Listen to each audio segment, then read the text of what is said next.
सो hey guys, आज हम लोग स्टार्ट करने वाला है एक और नया चैप्टर जो कि आप लोग के मैथ्स 1 का है। और ये चल रहा है अपना पी वाई क्यू सीरीज। तो इस पी वाई क्यू सीरीज में अपन देखने वाले बड़े ही इंपॉर्टेंट क्वेश्चन जो कि आप लोग के एग्जाम में आ चुके हैं और हो सकता है कि इस बार भी आपको एग्जाम में पूछे जाए। तो ये चैप्टर है आप लोग का chapter number 4, pair of straight line. बड़ा ही सिंपल चैप्टर है, इसके क्वेश्चन बहुत ज्यादा एग्जाम में आने के चांसेस बनते हैं 7 मार्क्स के लिए। तो इस 2025 के पेपर की बात करूं तो यहाँ पर आप लोग को एक 3 मार्क्स और एक 4 मार्क्स का क्वेश्चन पूछा गया था। तो इस चैप्टर के जो कुछ इंपॉर्टेंट क्वेश्चन है आप लोग को पीवाईक्यू सीरीज में मैं आप लोग को एक्सप्लेन कर देने वाला हूं। अगर आपको इन क्वेश्चन को लेकर यहाँ पे कोई डाउट दिक्कत आती है तो आप लोग बेझिझक यहाँ पर कमेंट सेक्शन में पूछ सकते हैं और ऑब्वियसली इन क्वेश्चन को आपको जरूर सॉल्व करना है। सो बच्चों, कैसे हैं आप सभी लोग? I hope you are fine. तो मैं स्वागत करता हूं आप सभी का इस प्यारे से यूट्यूब चैनल यानी कि जेआर कॉलेज पर। मैं आप लोग को ये बताना चाहता हूं कि अगर आपके मन में आज के क्वेश्चंस को लेकर कोई भी डाउट, कोई भी दिक्कत हो तो कमेंट सेक्शन का इस्तेमाल जरूर करिएगा। या फिर आप लोग मुझे मेरे इंस्टाग्राम आईडी 97_मंसूरी या फिर जेआर कॉलेज हमारे जो इंस्टाग्राम चैनल है, आईडी है, चैनल है, वहां पे आप लोग बिल्कुल बेझिझक मैसेज करके आपके डाउट्स क्लियर कर सकते हैं। स्टार्ट करते हैं आज का वीडियो। चलते फटाफट से क्वेश्चन पे, देखते हैं कैसे क्वेश्चन आपको एग्जाम में देखने मिलते हैं। तो पहला क्वेश्चन देखो, find the coordinates of the point of intersection of line represented by x² - y² - 2x + 1। सो आप लोग को ना यहाँ पर ना क्या बोला गया है, आपको दो लाइन होते हैं। ये जो इक्वेशन होता है ना, ये कंबाइंड इक्वेशन ऑफ दो लाइन होता है। मतलब कैसे, मान लो ये एक लाइन है और ये एक लाइन है, दोनों को अगर मर्ज कर दूंगा तो एक नई लाइन बनती है, वो इसका कंबाइंड इक्वेशन है। तो आप लोग को ये दोनों लाइन कहाँ पे इंटरसेक्ट करे, पॉइंट ऑफ इंटरसेक्शन क्या होगा, ये लाइन है और ये लाइन कहाँ पे इंटरसेक्ट करे, वो पॉइंट ऑफ इंटरसेक्शन आपको फाइंड आउट करना है। तो इसे सॉल्व करने के लिए दो मेथड है। पहला मेथड, आप लोग को सबसे पहले सेपरेट इक्वेशन फाइंड करना है, उसके बाद दोनों लाइन को सिंप्लीफाई कर देना, आपको सॉल्यूशन मिल जाएगा। तो मेथड 1 पहले देखते हैं, मैं आप लोग को बता देता हूं कैसे सॉल्व होता है। तो बहुत इजी है। सबसे पहले x² - y² - 2x + 1 = 0 वाला इक्वेशन आप लोग को देखना, ठीक है। ये गिवन दिया हुआ है। तो सबसे पहले क्या करेंगे, इसे देखेंगे इसमें क्या क्या गिवन है। x² है, y² है, 2x है और +1। तो यहाँ पर x² है और x का टर्म है, सो x² के साथ वो -2x आ जाएगा और उस +1 को इसी के साथ लेते, इधर पे -y² को पीछे कर देते हैं। अगर आप लोग इन तीन टर्म्स को देख पा रहे होगे तो अगर मैं यहाँ पर आप लोग एक चीज एक्सप्लेन कर, ध्यान देना, x - 1 के होल स्क्वायर को एक्सपांड करता हूँ, क्या मिलता है देखो, a² - 2 × a × b + b का स्क्वायर मिलता है, यानी कि x² - 2x + 1 का स्क्वायर 1 ही होता है। तो ये मिलता है। तो x² - 2x + 1 को मैं x - 1 का होल स्क्वायर बोल सकता हूँ। तो यहाँ पर वही है, इसे लिख सकता हूँ x - 1 का होल स्क्वायर - y² = 0, ठीक है। अब अगला स्टेप क्या होगा, देखो यहाँ पर ये पूरे ब्रैकेट को पकड़ो a, तो देखो ये a² जैसा है और इसे पकड़ते हैं b, तो ये b² जैसा है। तो ये this thing look like a² - b²। तो a² - b² का फॉर्मूला अप्लाई कर देंगे और हमारा स्टेप हमें मिल जाएगा। तो यहाँ पर अप्लाई करते हैं, a² - b² का फॉर्मूला क्या होता है, a - b। देखो a की जगह कौन है, x - 1, b की जगह कौन है, y, सो a - b। उसी तरीके से a + b, तो a की जगह कौन है, x - 1, b की जगह कौन है, y, सो a + b = 0। अब ऐसी चीज आपने पहले भी देखी हुई, जब दो ब्रैकेट्स मल्टीप्लाई में हो तो इक्वल टू 0, तो दोनों को भी 0 के साथ इक्वेट कर देना है। सो x - 1 - y = 0 हो जाएगा और यहाँ पर क्या हो जाएगा, एंड x - 1 + y = 0 हो जाएगा। तो अब -1 को वहां पे लेके जाऊंगा तो क्या हो जाएगा, x - y = 1 हो जाएगा और यहां पर क्या हो जाएगा, x + y = 1 हो जाएगा। तो आपके पास दो इक्वेशन है, पहला x - y = 1, दूसरा है x + y = 1। तो दो इक्वेशन है, आप इन दोनों को सिंप्लीफाई कर लो, दोनों कहां पे इंटरसेक्ट करे, वो पॉइंट ऑफ इंटरसेक्शन मिल जाएगा। अब वो कैसे करना है, बहुत इजी है। x - y = 1 है, x + y = 1 है, दोनों को मैं ऐड कर लेता हूं, दोनों को ऐड करता से डालता इक्वेशन नंबर 1, इसे लिखता हूं इक्वेशन नंबर 2। तो यहाँ पे लिख दो आप लोग एडिंग 1 and 2। 1 and 2 को अपन क्या कर रहे हैं, ऐड कर रहे हैं, ठीक है बच्चों। यहां तक क्या कर रहे हैं अपन, 1 and 2 को ऐड करें, ठीक है। तो फटाफट से ऐड कर देते हैं 1 and 2 को और देखते फिर हमें क्या मिलेगा। इस तरह पहले प्रॉपर लाइन खींच देता हूं मैं, ओके। तो 1 and 2 को मैं यहाँ पर आप लोग को ऐड करके दिखा रहा, नोटिस करना। तो जैसे ही ऐड करोगे ना बच्चों, क्या होगा, ये 1 + 1 हो जाएगा 2, -y + y कैंसिल और x क्या हो जाएगा, 2x। तो x की वैल्यू कितनी हो जाएगी, 2/2, x विल बी 1। समझ में आया कैसे निकाला ये क्वेश्चन, ये कैसे सॉल्व किया। अब x की वैल्यू 1 आइदर आप लोग इक्वेशन 1 में पुट करो या फिर 2 में। सो मैं पुट करता हूं x = 1 into 2 में पुट कर दो, सो 1 + y = 1, y = 1 - 1, y = 0। तो पॉइंट ऑफ इंटरसेक्शन जो मिलेगा आप लोग को, वो x, y के फॉर्मेट में लिखना है, दैट विल बिकम 1, 0। ये आ गया आप लोग का पॉइंट ऑफ इंटरसेक्शन। ये मेथड 1 अप्लाई किया हुआ है। अगर मैं आप लोग को मेथड 2 यहाँ पर एक्सप्लेन करूँ, बहुत सिंपल है मेथड 2 भी। मेथड 2 की बात करूँ, बहुत सिंपल है। बट सबसे पहले आप लोग को पॉइंट ऑफ इंटरसेक्शन का फॉर्मूला याद होना चाहिए। तो बड़ा कंफ्यूजन होता है इसमें, पॉइंट ऑफ इंटरसेक्शन। मैं बच्चों लोग को रिकमेंड करता हूँ यही मेथड याद रखो, क्योंकि अपन ना फॉर्मूले में गड़बड़ कर जाते हैं। सो पॉइंट ऑफ इंटरसेक्शन का फॉर्मूला याद होना चाहिए आप लोग को। देखो जब भी आप लोग को ax² plus 2hxy plus by² plus, एक सेकेंड ना बच्चों, यहाँ पे थोड़ा सा मैं जगह बना लेता हूँ पहले, तो इसे यहाँ पर से मूव करके ये चीज यहाँ पर लेके इसको थोड़ा नीचे कर लेते हैं। जब भी इक्वेशन इस फॉर्मेट में होगा ax² plus 2hxy plus by² plus 2gx plus 2fy plus c equal to 0 के फॉर्मेट में हमारा इक्वेशन होगा। तो उसके लिए पॉइंट ऑफ इंटरसेक्शन का फॉर्मूला कुछ इस तरीके से लिखा जाता है, ध्यान देना। पहले होगा पॉइंट ऑफ इंटरसेक्शन का फॉर्मूला, क्या होगा देखो यहाँ पर hf माइनस bg अपॉन में ab माइनस h², ये पहला x के लिए हो जाएगा। और जब आप लोग है ना यहाँ पर y के लिए निकालेंगे तो y के लिए क्या हो जाएगा hg minus af, hg minus af upon में क्या हो जाएगा ab माइनस h²। ये फॉर्मूला आप लोग को टेक्स्ट बुक के अंदर दिया गया है, आप लोग फटाफट से वहां पे जाके चेक कर लेना। अगर आप लोग को ये फॉर्मूला वहां पर दिख रहा होगा तो मतलब आप लोगों ने सही तरीके से फॉर्मूला लर्न कर लिया हुआ है। सो HF माइनस BG अपॉन में AB माइनस h², और उसके बाद HG माइनस AF अपॉन में AB माइनस h²। अब अपने इक्वेशन जो आप लोग को क्वेश्चन में दिया हुआ इससे कंपेयर करना है। सो इक्वेशन क्या दिया हुआ, x² minus y² minus 2x plus 1 equal to 0 दिया गया। सो अब इसे कंपेयर कर लेंगे, इसके साथ कंपेयर करो। तो देखो जैसे मैं कंपेयर करता हूं, ध्यान देना, ax² plus 2hxy plus by² plus 2gx plus 2fy plus c equal to 0। तो x² के साथ यहाँ पर कौन है a, यहाँ पर x² के साथ कौन है 1, तो a की वैल्यू कितनी हो जाएगी 1, ठीक है यहाँ तक। अब y² के साथ यहाँ पे कौन है, देखो यहाँ पर b है, और y² के साथ यहाँ पर कौन है, कुछ नहीं मतलब -1, तो यहाँ पर क्या हो जाएगा b की वैल्यू -1 हो जाएगी, ठीक है यहाँ तक। अब देखो यहाँ पे x के साथ कौन है, यहाँ पे 2g है, और x के साथ यहाँ पर कौन है -2 है। तो बच्चों सिंपल सी बात है, g की वैल्यू जो 2g की जो वैल्यू हो जाएगी -2, इसका मतलब g जो हो जाएगा वो -1 हो जाएगा। g मिल गया, g मिलने के बाद अपन आगे बढ़ते हैं। अब देखो यहाँ पर जो c है ना, c, अब देखो f की वैल्यू भी निकाल ही देते हैं। सो यहाँ पर देखो y वाला टर्म है ही नहीं, सो y वाला टर्म नहीं मतलब वो कितना होगा 0, तो f की वैल्यू कितनी हो जाएगी 0, और फाइनली c आप लोग को यहाँ पर मिलता है 1। तो बस इन सब वैल्यू को यहाँ पर पुट कर दो। सबसे पहले मैं h की वैल्यू पुट करता हूँ। h मेरे पास कितना, h तो मैंने निकाला नहीं, तो इस केस में अगर आप लोग कंपेयर कर पा रहे हो तो h भी आप लोग का 0 ही है। कैसे, देखो h का टर्म यहाँ पर है ही नहीं, जो टर्म नहीं है वो तो 0 ही होगा। तो h की वैल्यू 0 पुट करता हूँ, f की वैल्यू भी 0 पुट कर देता हूँ। b की वैल्यू कितनी है मेरे पास, b मेरे पास है -1, और g की वैल्यू मेरे पास कितनी है, g मेरे पास है -2।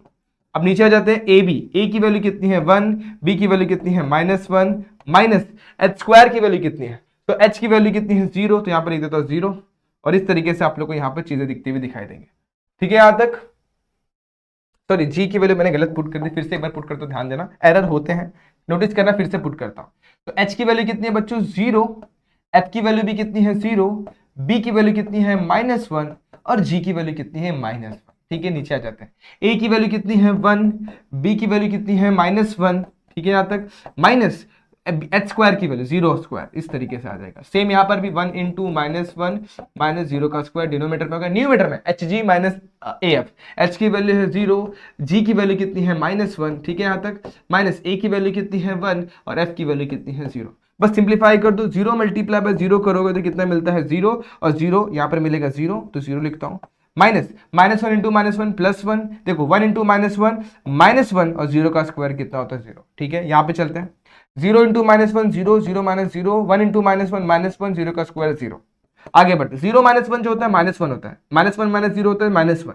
आगे चलते यहाँ मिलेगा 0 अपॉन में -1, तो -1 अपॉन में -1 करेंगे तो मिलेगा अपने को 1, और यहाँ पर कितना मिलेगा अपने को 0। तो देखो सेम आंसर हमें मिला 1,0।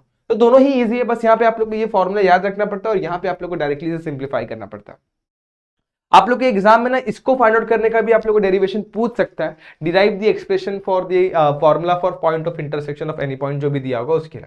तो इसे आप लोग जरूर ट्राई करना, और अगर आपको इसको लेकर अगर आपके मन में कोई दिक्कत कोई डाउट आता है तो कमेंट सेक्शन में पूछना। तो एक सिंपल सा क्वेश्चन था जो कि आपके एग्जाम में पूछा जा चुका हुआ है। अब एक और क्वेश्चन जो मैं कराने जा रहा हूं वो भी आपके एग्जाम के लिए बड़ा इंपॉर्टेंट है, जो आपकी अगली स्लाइड के ऊपर है, थोड़ा सा थ्योरेटिकल है लेकिन आप लोग को समझ में जरूर आएगा। क्वेश्चन पे आज क्या बोला हुआ, प्रूव दैट, क्या बोला हुआ आप लोग को यहाँ पर, थोड़ा सा इसको यहाँ पर शिफ्ट कर देते हैं।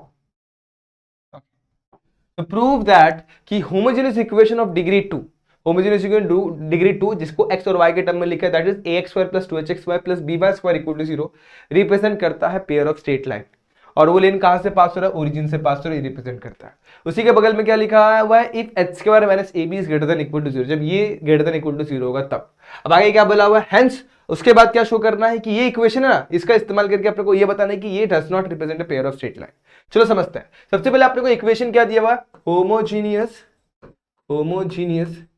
Equation in two variable. क्या दिया गया है? वेरिएबल क्या दिया हुआ है? ax² + 2hxy + by² = 0 दिया गया। तो जब भी ये इक्वेशन दिया गया रहेगा तो इसके दो, ये homogeneous equation in two variable है, तो इसका मतलब कि ये ऐसा इक्वेशन जो होता है वो दो लाइन को कंबाइन करने पे मिलता है, जो कि अपन ने जस्ट पिछले इक्वेशन में देखा था। अगर आप लोगों को मैं दिखाऊंगा तो देखो ये वाला इक्वेशन सेम फॉर्मेट का है जिसमें अपने को दो इक्वेशन मिल रहे हैं अलग अलग। सो वैसे यहाँ पर ये जो इक्वेशन मिलता है दो इक्वेशन को कंबाइन करके मिलता है। अब वो कैसे इक्वेशन होंगे? तो वो इक्वेशन पास होते हैं ओरिजिन में से। सो रिप्रेजेंट क्या करता है? Represent a pair of straight line passing through origin. ठीक है, तो अगर आप लोग इसे सिंप्लीफाई कर लोगे ना तो आप लोग कुछ इस तरीके से फॉर्मेट दिखाई देगा। अगर देखो दो लाइन से कंबाइन होके मिला हुआ है, मतलब दो लाइन को जब अपन मल्टीप्लाई करते हैं तो इस तरीके से अपन इसे लिख सकते हैं। अब वो कैसे? देखो अगर मैं इसको स्प्लिट करना तो दो ब्रैकेट में टूटेगा। सो इधर पे होगा L1x + M1y L2x + M2y। Sir ये कैसे लाया आपने? तो बच्चों यहाँ पर कुछ है नहीं मेरे पास, तो ये मैंने अपने हिसाब से अज्यूम किया L1 M1 कोई भी कांस्टेंट नंबर होंगे। जो अगर आप लोग इसको दो ब्रैकेट में स्प्लिट करना चाहोगे तो आप लोग को इस फॉर्मेट में कुछ मिलेगा। तो यहाँ पर मैं लिख देता हूँ where L1 M1 L2 and M2 are constant. कोई भी कांस्टेंट होगा, मुझे पता नहीं, कुछ तो भी कांस्टेंट होगा, इतना समझ में आ गया? कोई तो भी कांस्टेंट होगा। जब अपन देखो किसी भी क्वाड्रेटिक चीज को अपन एक्सप्रेस कर दो ब्रैकेट में स्प्लिट कर सकते हैं, और वो दो ब्रैकेट मैंने यहाँ पर आप लोगों को एक्सप्लेन करा हुआ है। अब यहाँ पर जो अगर आप लोग देख पा रहे हो तो ये वैल्यूज है ना अपने हिसाब से मैंने डाली। ये कुछ भी, ये तो 2 भी हो सकता है, 3 भी हो सकता है, 1 भी हो सकता है, 5 भी हो सकता है, डिपेंडिंग अपॉन द क्वेश्चन। ठीक है, अब इतना चीज इंपॉर्टेंट है। अब स्टार्ट करते हैं इंपॉर्टेंट चीज। तो अगर आप लोग यहाँ पर देख पा रहे होगे, यहाँ पर देख सकोगे, अभी देखो मैं क्या बताने चाह रहा हूँ। यहाँ पर जो आप लोग का इक्वेशन है ना ax² + 2hxy + by², सबसे पहले इसे यहाँ पर लिख लेता हूं। ठीक है, लिख दिया। अब देखो ये है ना एक इक्वेशन है क्वाड्रेटिक वाला। अब यहाँ पे दो वेरिएबल दिख रही है, ट्राई करते इसे एक सिंगल वेरिएबल में कन्वर्ट करने के लिए। तो पूरे इक्वेशन को मैं डिवाइड कर देता हूँ y² से, प्लस दैट कि y है ना should not be equal to 0, y 0 नहीं होना चाहिए। तो डिवाइड करूंगा, तो जब डिवाइड करूंगा तो ये क्या हो जाएगा? ax² अपॉन में y², हो जाएगा 2hxy अपॉन में y², और इसे लिख सकता हूँ by² अपॉन में y²। तो 0 को y² से डिवाइड करूंगा तो 0 ही मिलेगा। तो this will become x upon में y का स्क्वायर, 2 इंटू यहाँ पे एक y cancel, 2h x upon में y plus b, 1 cancel, y² cancel equal to 0। तो इस तरीके से आप लोग को ये इक्वेशन मिल जाता है, जो कि आप लोग यहाँ पर देख सकते हैं। अब थोड़ी देर के लिए अज्यूम करो, लेट अस अज्यूम करते, थोड़ी देर के लिए अज्यूम करना है कि x अपॉन y जो एक नया वेरिएबल है m। ठीक है, तो ये हो जाएगा am², या फिर m मत कंसीडर करो, n कंसीडर कर लो, एक नया वेरिएबल है n कंसीडर करता हूं। ये हो जाएगा an², ये हो जाएगा 2hn, और ये जाएगा b। तो आप लोग देख सकते हो एक नया क्वाड्रेटिक इक्वेशन दिख रहा होगा सिंगल वेरिएबल के टर्म में। किसके टर्म में? सिंगल वेरिएबल के टर्म में। ठीक है, सिंगल वेरिएबल में दिख रहा है, तो मतलब मैं इसे कैसे लिख सकता हूं? Now above equation is quadratic, above equation is quadratic in single variable. तो सिंपल सी बात है, हमें क्या बोला गया है कि ये रिप्रेजेंट कर रहा है पेयर ऑफ स्ट्रेट लाइन। तो पेयर ऑफ स्ट्रेट मतलब दो वैल्यू मिलनी चाहिए। तो क्वाड्रेटिक इक्वेशन की दो वैल्यूज कब मिलती है आप लोगों को याद होगा, अपने टेंशन में पढ़ा हुआ था, जब इसके डिस्क्रिमिनेंट की वैल्यू निकालते हैं और उसकी वैल्यू कभी भी ग्रेटर देन इक्वल टू 0 मिलती है तो वहां पे जो रूट मिलते हैं रियल रूट मिलते हैं, और ग्रेटर देन 0 मिलता है तो डिस्टिंक्ट रूट मिलता है। सो अब आगे बढ़ते हैं, finding the value of discriminant of the above, मतलब पीछे वाला इक्वेशन, अबव इक्वेशन। सो डिस्क्रिमिनेंट कैसे निकालते हैं? डिस्क्रिमिनेंट का फॉर्मूला होता है, डायरेक्ट फॉर्मूला होता है तो b² - 4ac होता है। तो इस केस में अगर अपन कंपेयर कर पा रहे होंगे तो बी की वैल्यू इस केस में अपना कितना है 2h है। दिख रहा है आप लोग को बी की वैल्यू कितनी है 2h है, बराबर है। ए की जगह पर ए ही है और बी की जगह पर सी है। सो बस वही करना है, बी की जगह पे कौन है 2h है, तो आप लोग को डायरेक्टली लिखना है, यहाँ पर बी मत लिखो, बी लिखोगे तो कंफ्यूजन होगा। सो बी की जगह पे कौन है यहाँ पे 2h लिख दो, 2h स्क्वायर माइनस 4 इंटू ए इंटू सी। तो ए की जगह पर तो ए ही है, तो ए की जगह पे मैं ए ही लिखता हूं, और सी की जगह पे कौन है बी। ये सिंप्लीफाई करूंगा तो कितना हो जाएगा 2h स्क्वायर मतलब 4h स्क्वायर माइनस 4 इंटू ए इंटू बी हो जाएगा। ठीक है, यहां तक समझ में आया। अब now for real root, real and distinct root, distinct root, पहली बात तो ये जो वैल्यू होती है ना, डिस्क्रिमिनेंट की वैल्यू क्या होनी चाहिए, ग्रेटर देन 0 होना चाहिए, और रियल रूट में क्या होता है इक्वल टू 0 भी रहेगा तो भी चल जाता है। तो इसका मतलब क्या है 4h स्क्वायर माइनस 4ab की वैल्यू क्या होनी चाहिए, ग्रेटर देन 0 होनी चाहिए, ग्रेटर देन इक्वल टू 0। पूरे इसको डिवाइड करता हूं 4 से तो ये हो जाएगा h स्क्वायर, 4 से डिवाइड करेंगे तो ab should be greater than equal to 0। तो इस तरीके से आपने देखा, जब भी आप लोग को ये इक्वेशन मिलेगा ना, क्या linear equation in two, sorry आप लोगों को क्या मिलेगा, होमोजेनियस इक्वेशन ऑफ डिग्री 2 इन एक्स एंड वाई, और इस फॉर्मूला में मिल रहा होगा तो उस केस में ये रिप्रेजेंट कर रहा है pair of straight line passing through origin, और जहां पर ये पॉइंट क्या h स्क्वायर माइनस ab क्या होना चाहिए, ग्रेटर देन 0 होना चाहिए। तो मैंने वही सब चीजों को यहाँ पर कंडीशन में लिखा था। देखो यहाँ पर होमोजेनियस इक्वेशन जो भी दो वेरिएबल में होता है उसे इस तरीके से रिप्रेजेंट किया जाता है, जो कि ओरिजिन में से पास रहा वो अपने को पता है। तो इसे दो ब्रैकेट में अपन स्प्लिट कर सकते हैं, पहला ब्रैकेट ऐसा होगा, दूसरा ब्रैकेट ऐसा होगा, जहां पर आप लोग दो, ये एक लाइन हो जाएगा, ये एक लाइन होगा, और जिसमें भी सी नहीं होता, मान लो कि अपन ने ऐसे लिखा ax प्लस by, इस तरीके से अपन इक्वेशन लिखा, तो ये हमेशा ओरिजिन में से पास होने वाली लाइन होती है। तो यहाँ पर अपन ने वही कर लिया, ये जो लाइंस अपन ने लिखी हुई ना ये ओरिजिन में से पास होंगी। अब बराबर यहाँ पे L1 M1 L2 M2 क्या है, तो ये अपन ने अपने हिसाब से कंसीडर किया हुआ, आप लोग यहाँ पर कुछ भी नंबर कंसीडर कर सकते हो। तो यहाँ पे मैं लिख दी दिस आर कांस्टेंट, और इस तरीके से दो लाइन है ना, ये अलग अलग लाइन है जो ओरिजिन में से पास होती है, यहाँ पर स्टेट में मैंने एक्सप्लेन किया हुआ। उसके बाद क्या बताया कि ये होमोजेनियस इक्वेशन जो क्वेश्चन में दिया गया ना, उसे अपन ना पूरे वाई स्क्वायर से डिवाइड कर देंगे, डिवाइड करेंगे तो अपने को इस फॉर्मेट में कुछ तो भी दिखाई देगा। अब ये x अपन y को अपन रिप्लेस कर देंगे एक नए वेरिएबल के साथ n के साथ, थोड़ी देर के लिए रिप्लेस करने के बाद हम लोग को क्या मिलेगा, एक क्वाड्रेटिक इक्वेशन मिलेगा सिंगल वेरिएबल। सब सिंगल वेरिएबल क्वाड्रेटिक इक्वेशन को सॉल्व करने के लिए अपने को पता होना चाहिए इसकी डिस्क्रिमिनेंट की वैल्यू। अगर डिस्क्रिमिनेंट की वैल्यू नेगेटिव आ रही है तो नॉट रियल रूट, तो हमें किससे मतलब होगा, रियल रूट से। तो यहाँ पर देख सकते हो, यहाँ पर अपन ने जब इसको सिंप्लीफाई किया तो अपने को क्या मिला, ये इस कंडीशन के अंदर इस तरीके से हम लोग को सॉल्व होता हुआ दिख रहा है। तो हमारा कंडीशन सेटिस्फाई हो गया ना। क्वेश्चन में क्या बोला हुआ है कि ये जो लाइन है रिप्रेजेंट करता है pair of straight line passing through origin, ये चीज मैंने यहाँ पे एक्सप्लेन कर दी। कब, जब h स्क्वायर माइनस ab की वैल्यू क्या होगी, ग्रेटर देन इक्वल टू 0 होगी। सो बस ये ग्रेटर देन इक्वल टू 0 आ रहा है, इसलिए ये स्ट्रेट लाइन रिप्रेजेंट कर रहा है।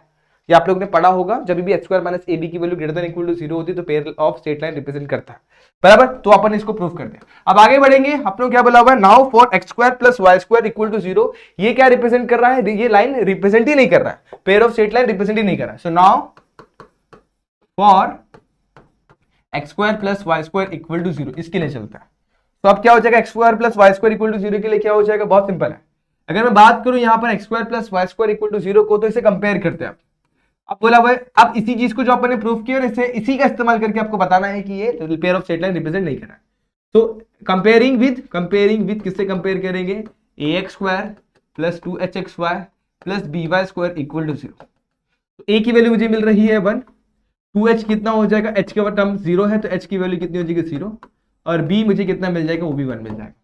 तो आप निकालते हैं h स्क्वायर माइनस ab की वैल्यू, h की वैल्यू कितनी, 0 का स्क्वायर माइनस a की वैल्यू 1 है, b की वैल्यू भी कितनी है 1 है, 0 का स्क्वायर 0, 1 इंटू 1 1, 0 माइनस 1 कितना होता है -1। तो आप लोग देख सकते हैं ये जो वैल्यू है less than 0। Pair of straight line represent करने की कंडीशन क्या है, h स्क्वायर माइनस ab की वैल्यू क्या होनी चाहिए, ग्रेटर देन इक्वल टू 0 होनी चाहिए। सो यहाँ पर हमारा कंडीशन फेल हो रहा है। सो कंडीशन क्या लिखेंगे, कंडीशन फेल्स, और कंडीशन फेल हो गया मतलब भी क्या हो गया, x square plus y square equal to 0 does not represent a line. ठीक है, ये देखो अब सीधी बात है, ये कंडीशन कब सेटिस्फाई होगा, जब आप लोग x की वैल्यू भी 0 पुट करते हो, y की वैल्यू भी 0 पुट कर सकते करोगे ना, तभी आप लोग को ये 0 मिलता हुआ दिखाई देगा। मतलब ये x की वैल्यू 0 है और y की वैल्यू भी 0 है, मतलब ये आप लोग का रिप्रेजेंट कर रहा है ओरिजिन। x की वैल्यू भी 0 पुट करो, y की वैल्यू भी 0 पुट करो, तो ये आपका ओरिजिन ही रिप्रेजेंट कर रहा है। मतलब ये हमारा लाइन थोड़ी है। सो ये जो इक्वेशन मिला ना अपने को, ये ओरिजिन डिनोट कर रहा है। जो क्वेश्चन में क्या बोला हुआ था कि सीधी बात है, आप लोग को होमोजेनियस इक्वेशन को बताना है कि वो pair of straight line represent करे, वो रिप्रेजेंट करा, आपने बता दिया जब h स्क्वायर माइनस ab की value greater than equal to 0 होती है, तो वो अपने यहाँ पर प्रूफ किया। अब इसी चीज का इस्तेमाल करके आपको ये बताना है कि x square plus y square ये लाइन रिप्रेजेंट नहीं कर रहा, pair of straight line represent नहीं कर रहा, तो इसे अपने सिंप्लीफाई किया बाय कंपेयरिंग करके, फॉर्मूला में पुट करके, और अपन ने बताया माइनस नेगेटिव नंबर आ रहा है, हमेशा वैल्यू क्या होना चाहिए, ग्रेटर देन और इक्वल टू 0 होना चाहिए। तो मतलब क्या कर रहा है, ये अपना लाइन रिप्रेजेंट ही नहीं कर रहा है। सो कंडीशन को कब सेटिस्फाई करेगा, जब x और y दोनों भी 0 होगा। अब x और y दोनों 0 पुट करें मतलब वो ओरिजिन ही एक ही पॉइंट को सेटिस्फाई करे, बाकी पॉइंट को सेटिस्फाई नहीं करे, बाकी सब रियल रूट के लिए सेटिस्फाई नहीं कर रहा है। तो इस तरीके से ये कंडीशन जो होगा अपना सेटिस्फाई हो गया और क्वेश्चन सॉल्व हो जाएगा। सो ऐसे क्वेश्चन आपको एग्जाम में देखने मिलेंगे, हार्डली आप लोग को मेरे हिसाब से 10 मिनट लगेगा इनको सॉल्व करने में। तो एक बार इस क्वेश्चन को जरूर प्रैक्टिस करना। मैं आप लोग के लिए स्क्रीनशॉट के लिए टाइम लगा देता हूँ, इसका स्क्रीनशॉट ले लें आप लोग, और साथ ही साथ इसका भी स्क्रीनशॉट ले सकते हैं आप लोग। अगर आपको इन क्वेश्चन को लेकर कोई दिक्कत आ रही है तो कमेंट सेक्शन में जरूर पूछेगा। क्लियर हो गया, पक्का? तो इस तरीके से क्वेश्चन सॉल्व हुआ। चलो फिर बच्चों, आज के लिए बस इतना ही। होप जहां के 2 क्वेश्चन जो मैंने आप लोगों को एक्सप्लेन करे पूरी तरीके से समझ में आ गए होंगे, और ये क्वेश्चन आप लोग के 2025 से क्वेश्चन पेपर में से था। अब बात करेंगे 2024 के क्वेश्चन पेपर की, जो अगली वीडियो में देखने वाले। तो बच्चों आज के लिए बस इतना ही। होप ये पार्ट 1 वाला वीडियो आप लोग को बहुत अच्छा लगा होगा। अच्छा लगा है तो like the video, share the video and subscribe the channel. मिलते हैं नेक्स्ट वीडियो में, जहां पे अपन कुछ और नए क्वेश्चन, कुछ और नए फंडर, कुछ और नई चीजें देखेंगे। तब तक के लिए stay tune and good bye.